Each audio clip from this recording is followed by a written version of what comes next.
of reinterpretation. We have to not misinterpret.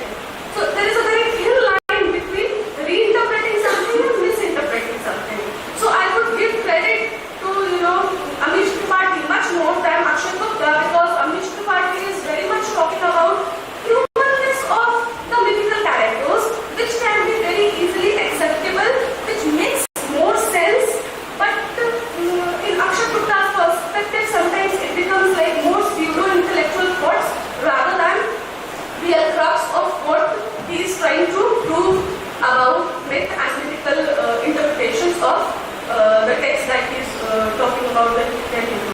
Another important aspect of the literary Hindu is, which we can see with psychoanalytic perspective also, that the simple character is he's the eighth Chiranjeevi.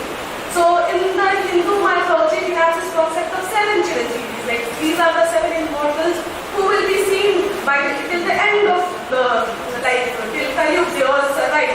One of them is Hanuman, one is Ashwatthama, and in this way the 7 Chiranjeevis that we know of. But he introduces this 8th Chiranjeevi, who is Om Shastri, and who is living right from the Satyuga, and he is fully till Kali Yuga. And he has seen all the transformation of the ages. He has witnessed it all, and because he became immortal because of this Mrit Sanjeevani Vidya, which was available there. So he is bringing that Mrit Sanjeevani myth also into play, and so many other things. And one more important aspect of Om Shastri's character is that Om Shastri is not only the protagonist, the hero of the text, but he is also the villain of the text, because it's like some kind of multiple personality disorder that this Om Shastri has, and his own psyche is split into two, and the other person, the other psyche of Om Shastri is Nagendra, who is the villainous one, and with some kind of,